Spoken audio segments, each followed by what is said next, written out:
Olá pessoal, tudo bem? Estamos aqui hoje para mais uma etapa do nosso curso de Processo Civil 2, Recursos.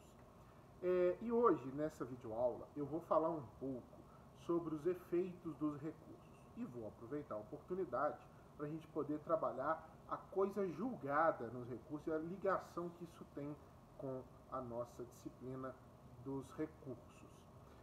Primeiramente, é importante a gente destacar o papel da coisa julgada na nossa disciplina.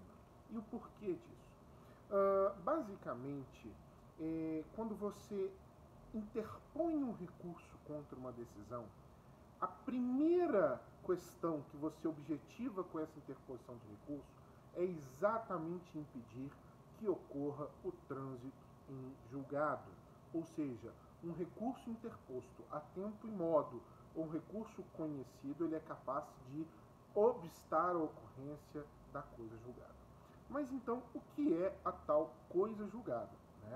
Vamos nos remeter, portanto, ao artigo 502 do CPC, que a coisa julgada é a decisão que torna imutável as questões decididas no processo. E é bom dar uma conferida lá, apesar que isso não é da nossa disciplina propriamente dito, mas a coisa julgada ela tem um papel fundamental para que a gente possa compreender essa questão dos recursos. Então, eu vou dar uma aconselhada com vocês, passem lá uma lida no artigo 502 do CPC e seguintes, para poderem enfrentar um pouco, relembrar essa questão conceitual e as exceções também que a coisa julgada envolve. Bom, mas o que importa para nós aqui é que a gente saiba que a interposição de um recurso impede a ocorrência do trânsito em julgado. É claro que isso vai haver um limite no processo. Chega uma hora que simplesmente não vão caber mais recursos para que possa se interromper a coisa julgada e a ocorrência é inevitável. Mas enquanto há recurso possível e cabível, a coisa julgada ela é impedida nos autos.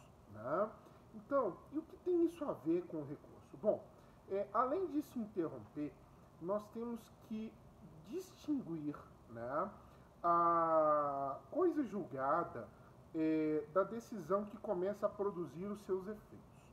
Pode haver uma decisão judicial que, embora não transitar em julgado, ela já começa a produzir efeitos. E isso nós entramos aí na seara dos recursos, dos efeitos dos recursos, que são 13, a gente vai ver aqui, associado diretamente à questão do efeito suspensivo, que é o segundo efeito que eu vou tratar. Antes, a gente precisa adentrar no primeiro efeito recursal, que é o efeito devolutivo. O que é o efeito devolutivo? Quando eu interponho um recurso, eu tenho uma decisão ali que está sendo impugnada, seja ela interlocutória, uma sentença ou um acórdão, e basicamente eu estou me insurgindo contra algum fundamento daquela decisão, ou toda ou em parte. Mas o importante é que você tenha em mente que o ponto de insurgência, o ponto de impugnação por meio do recurso é a parte com que você está levando adiante para a discussão recursal. E esta parte impugnada é que é a parte que você devolve para apreciação. Daí o nome do efeito devolutivo. É dizer, então, que obrigatoriamente todo recurso, quando ele é conhecido, ele tem que ser recebido no efeito devolutivo, pois somente com efeito devolutivo é que o julgador poderá reapreciar ou apreciar as questões recursais ali debatidas. Então é certo dizer que todo recurso será minimamente conhecido no efeito devolutivo. Prosseguindo, nós temos o efeito suspensivo. E aí a gente precisa entender que, dada uma decisão, ela pode ou não começar a produzir os seus efeitos. Eu dou exemplo, por exemplo, perdão pela repetição, eu dou exemplo da sentença que fixa alimentos, que tem uma questão aí premente de verba alimentar, geralmente um menor alimentado que precisa com urgência daquela verba, e a lei assim determinou que a sentença que fixa alimentos, ela começa a produzir os seus efeitos imediatamente, muito embora a parte contrária possa ter interposto recurso sobre aquilo. Então, notem que, embora não tenha ocorrido a coisa julgada, ela começa a produzir os seus efeitos. E, embora o recurso esteja pendente de apreciação, os efeitos já estão produzidos. Isso quer dizer que, nesses casos, que o recurso não foi recebido no chamado efeito suspensivo. O contrário é quando o recurso é recebido no efeito suspensivo e os efeitos dessa sentença deixam de ser produzidos imediatamente. Por exemplo, vale dar uma lida lá no artigo 1012 do CPC. A gente ainda não viu a apelação, vai ver um pouco mais para frente com mais detalhe, né? Mas já vale aí para exemplificar.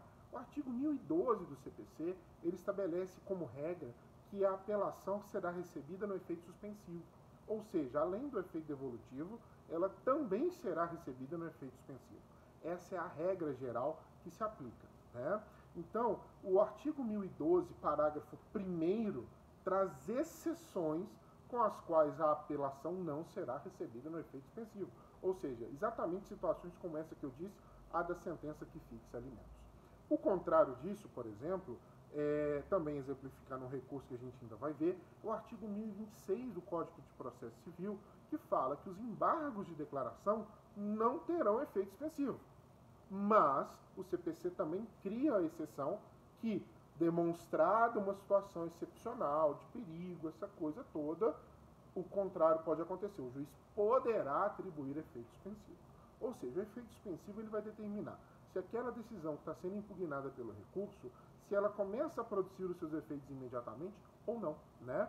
E quando recebido no efeito suspensivo, lembrando que obrigatoriamente já foi recebido no efeito devolutivo, né, o famoso duplo efeito que a gente tanto ouve dizer aí. Então vocês agora já sabem que, uma vez recebido o recurso no duplo efeito, quer dizer que ele foi recebido no efeito devolutivo e no efeito suspensivo. E ainda um terceiro elemento aí nessa história, um terceiro efeito, né, que ele fica ali quase que oculto em stand-by, porque é o efeito que depende aí de um conhecimento de ofício por parte do julgador. É o chamado efeito translativo, onde o julgador, ao analisar um recurso, ele pode, não só pode, como deve, conhecer de ofício, ou seja, não necessita que aquilo tenha sido debatido no recurso, né, mas ele deve e pode conhecer de ofício as questões de ordem pública. Cito como exemplo a questão da prescrição ou da decadência. Em hipótese que nós tenhamos um processo onde o processo julgou aí uma cobrança de dívida, foi julgado procedente, o réu recorreu dessa decisão para impedir a condenação dele no pagamento dessa dívida e ninguém debateu nos autos sobre eventual prescrição da dívida. Em hipótese, então, chegando no julgamento, o julgador, ao analisar a questão, percebe que aquele título ali, vamos supor que é um cheque, vamos supor que aquele cheque, quando do ajuizamento da ação, já tinha sido emitido há 7 anos. E o limite prescricional desse cheque já passou há muito tempo, né? Então o julgador fala, olha, é inócua essa discussão do mérito, pois a questão aqui esbarra na prescrição, e a prescrição é uma matéria de ordem pública. Então o julgador vai julgar o processo extinto com resolução de mérito pela ocorrência da prescrição e não vai nem precisar adentrar no mérito da dívida propriamente dita. Ou seja, embora aquilo não tenha sido trazido por nenhuma das partes, em nenhum momento do processo, e muito menos no recurso, ao julgar o processo, ao julgar o recurso, esse julgador ele tem o poder e o dever de conhecer de ofício essas questões de ordem pública. É o chamado efeito translativo dos recursos. Então, pessoal, vamos nos ligar aí em 3 situações importantes. Que o recurso impede a ocorrência da coisa julgada, a relação da coisa julgada com efeito suspensivo, que embora possa parecer que ao você ter uma decisão, né, que tem os seus efeitos cumpridos imediatamente, isso não significa que ela transitou em julgado, então vale a pena a gente dar uma repaginada nisso aí, uma boa releitura no artigo 502 seguintes do CPC, e também a questão dos efeitos dos recursos, que são os efeitos devolutivo, translativo e suspensivo. Ok? Muito obrigado, até a próxima.